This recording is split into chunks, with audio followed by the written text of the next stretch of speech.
আজকের ভিডিওটি আপনাদের জন্য খুবই গুরুত্বপূর্ণ।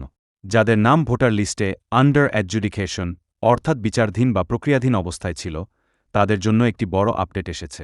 আপনারা এখন বাড়িতে বসেই মোবাইল দিয়ে চেক করে নিতে পারবেন আপনাদের নাম ভোটার তালিকায় সঠিকভাবে এসেছে কিনা। কিভাবে চেক করবেন তার ধাপগুলো দেখে নিন। প্রথমে আপনার মোবাইলের গুগল সার্চ বারে গিয়ে লিখুন এসি।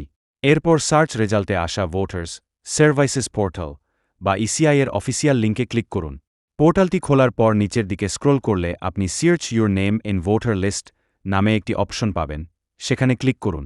এবার আপনার এপিক নম্বর বা ভোটার কার্ড নম্বরটি দিন এবং আপনার রাজ্য স্টেট সিলেক্ট করুন। নিচে দেওয়া ক্যাপচা কোড এটি সঠিকভাবে লিখে সার্চ বাটনে ক্লিক করুন। যদি আপনার নাম স্ক্রিনে চলে আসে, তবে বুঝবেন আপনার ভোটার তালিকার আন্ডার অ্যাডজুডিকেশন উঠে গিয়েছে, আপনার নাম ভোটার তালিকাতে যুক্ত হয়ে গিয়েছে। কিন্তু যদি স্ক্রিনে ইলেক্টর ইজ আন্ডার অ্যাডজুডিকেশন লেখাটি দেখায়, তবে বুঝবেন আপনার নামটি এখনও প্রক্রিয়াধীন আছে এবং এটি ঠিক হতে আরও কিছুটা সময় লাগবে। চিন্তিত হবেন না, এইভাবে বারবার এসে চেক করবেন। আশা করি এই তথ্যটি আপনাদের উপকারে আসবে। ভিডিওটি ভালো লাগলে লাইক করুন এবং বন্ধুদের সাথে শেয়ার করে তাদেরও জানার সুযোগ করে দিন।